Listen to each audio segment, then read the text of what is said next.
the Beatles didn't come. Of course, the Soviet Union was far from a normal country, and the young Ivanov was probably tuned illicitly to Radio Luxembourg. But ignoring official hostility, Soviet kids continued to track down Beatles music. I became a Beatles fan. I know most of their songs. I still remember them. And hearing the Beatles music, I'm sure now, it helped me to learn English language properly. I woke up and I made my bed, dragged a comb across my head. That was the first time I learned what the word comb means in Russian. By the way, I still remember that. Мы пионеры, юные ленинцы. По-ленински жить и трудиться – наша большая мечта.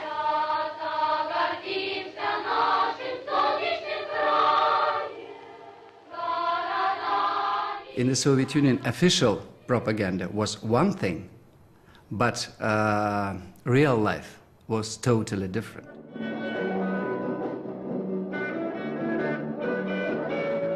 The Beatles became such a phenomenal thing in the Soviet Union because they came in the very right time with the very right kind of music. The timing has been perfect because, say, if it happened 2 or 3 years earlier, i.e. in the very beginning of the 60s, I think that their music would fall on a far less fertile ground. In 61, 62, we've had a very powerful agenda of our own in the Soviet Union.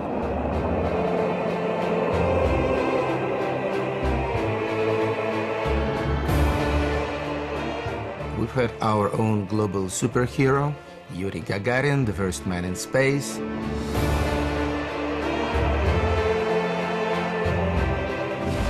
And we've had, these also long-haired and bearded romantic revolutionaries in Cuba.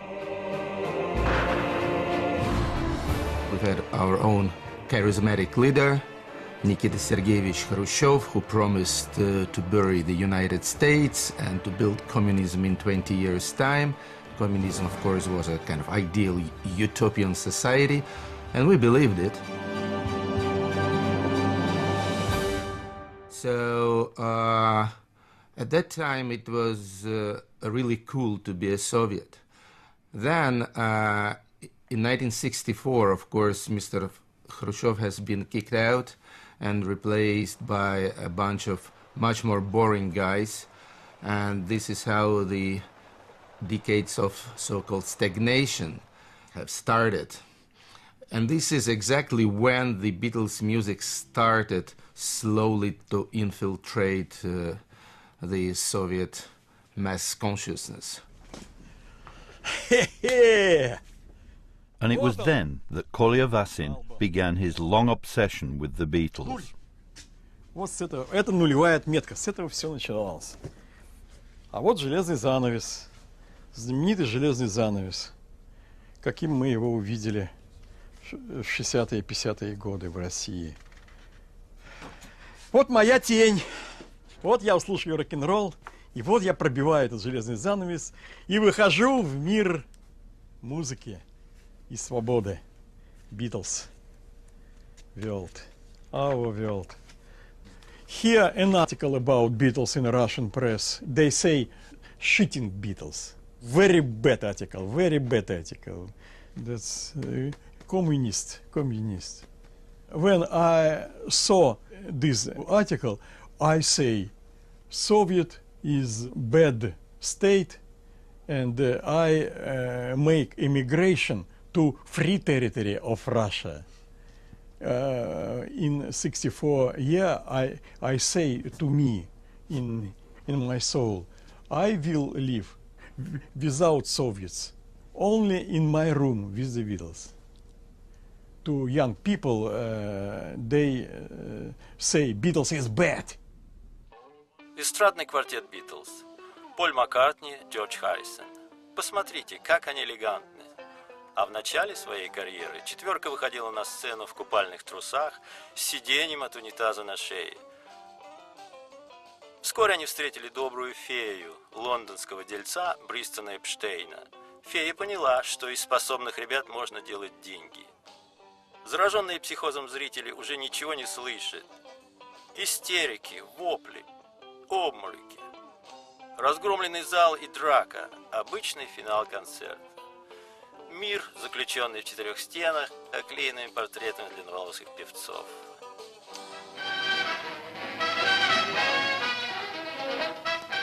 Танцуйте, ребята, танцуйте. Это хороший, веселый танец. Танцуйте, не смотрите по сторонам. Вам до этого нет никакого дела. Валяйте, ребята, валяйте погромче, погорячее. Вам ни до кого нет дела.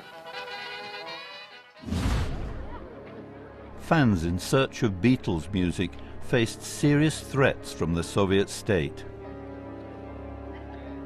Going to the black markets, it was real danger, because if you were caught, and you could be caught every time you are there, because they organized special militia operations, trying to catch people, those who sold and those who bought. And if you were caught with the discs, it automatically meant that you were thrown out from the university. And that is why tape recorders played so important role. You went to the black market together with your friends and you decided, okay, I will buy this disc, you will buy this, you will buy this, then we exchange and we will record it from player to the tape recorder.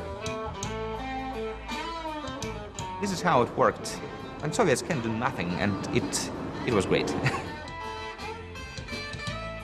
These tapes, they played very important role in our history.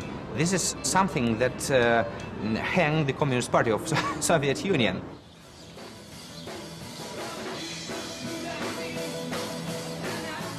Near the center of Kiev, I came upon unexpected evidence of the Beatles' legacy.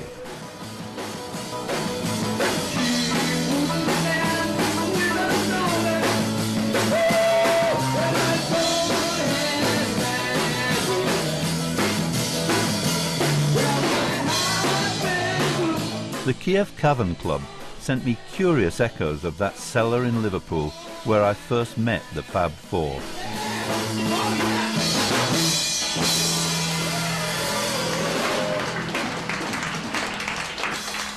I started this place because I love the Beatles, and I did it mostly for fun. When I started, I think that most of customer will be person over the 40, 50 years. And I make a mistake. A lot of young men come in here and listen to the music. They know all these words of Beatles song. So, a lot of people. Vova Katzman told me he actually got the idea for his club after seeing that little film I made in Liverpool. He was only able to open this place after the collapse of communism, and he has his own stories of the long years when the Beatles were taboo in the Soviet Union. It was not permitted, it was illegal. There is no Beatles records in the store. Information about Beatles was closed. It was something of different world. I was arrested sometime by Ukrainian, Russian police. They cut my hair, take me along. I don't care. I love Beatles. It was illegal. If something illegal, people must it more and more. It means piece of freedom.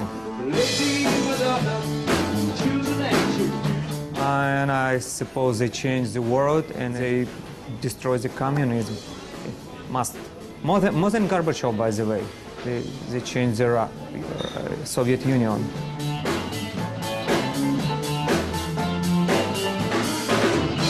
When my mother and father listened at first time Beatles music, they don't like it. Because I hear it in maximum volume, and it was very strange for them. They born in before revolution, the product of Russia, the product of communism. They told me, don't listen to this music, teach the mathematics. So that's why I wrote this word on the wall. And I told to my mother, look at John, look at Paul. They was a poor boy, and they became a millionaire. So, and my mother listens music of Beatles right now, and she like it. Everything changes. For Beatles superfan Kolya Vassin in St. Petersburg, this is a big day, John Lennon's birthday. For more than 30 years now, Kolya and his friends have staged musical celebrations for each of the Beatles' birthdays. For us, that's like native music. Native. That's our music. John Lennon is a Russian man for us. Over almost 4 decades, Kolya Vassin has paid the price of his obsession with the Beatles in his battles with hostile authorities. Денис, а ты вчера еду-то положил в холодильник? Вот в 60-е годы мы говорили, или мне говорили точнее, не высовывайся. То есть не лезь туда, куда нельзя лезть. Иначе тебе дадут по голове, иначе тебя остановят, и у тебя будут неприятности. И когда я высовывался, то есть когда я ходил, допустим, на концерты, когда я сам устраивал концерты, когда мы шустрили на черном рынке, это все было опасно. Это все действительно было опасно. Painted my friend. Свободы. Они боялись свободы. Iron Curtain was after Beatles like забор с дырками стал. Вот в чем фокус. И мы дышали этим воздухом через этот забор. И Джордж Харрисон как-то сказал очень хорошо, что мы дали людям надежду. И мы дали людям шанс повеселиться. Мы дали людям шанс забыть, что такое скука. Скука и всякая ерунда по жизни. Тупость всякая, всяческая. Политическая, там, культурная тупость, духовная тупость. Битлз отвлекли нас всех от этого. Everywhere I went, people told me myths about the Beatles. Starved of real information, kids spun stories about the Fab Four. They swapped fables, which became smudged and fantastic, like the photographs they copied and copied, until they were as mysterious and revered as the Turin Shroud. Louder, you know. In Minsk, Yuri Pelushinok remembers sharing Beatles stories in the schoolyard with his friend Yakov. Everybody who is bringing the rumor in class, everybody listening to him, and he's enjoying of attention. Do you know that English Queen gave John Lennon a gold car? It's pure gold. No, it's not. It couldn't be pure gold because it would be too heavy for John Lennon to escape from his fans. No, it's not. No, it was a silver. No gold, no silver. But the most persistent myth is the story of the secret concert. In towns and cities across the Soviet Union, millions of fans, convinced by the song Back in the USSR, believed the Beatles' plane touched down near them to refuel on the way to Japan. Then the legend tells how the Fab Four emerged from the plane to play an impromptu concert on the wing. We came to conclusion that Beatles' plane probably put on some military airport, not far from Hitler. And we went to see this actual airport where just they were landed. And then a soldier approached and said, what are you doing here? What's your business here? Yes, top secret here. And then just with the Kalashnikov.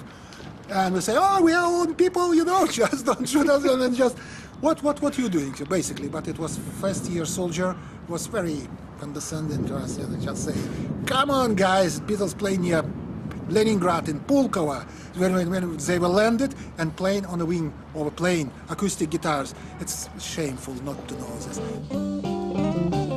It was religion, you know, some bright light in a dreary life. It was quiet revolution in our brains. It's something secret, you have it in your heart. Like so many other Soviet kids, Andrei Makarevich filled his schoolbooks with doodles and daydreams about the Beatles. I'm absolutely sure that it was a lesson of mathematics or something that I hated, and it was very dull, and my hand did it just itself. Makarevich also recalls fantasies about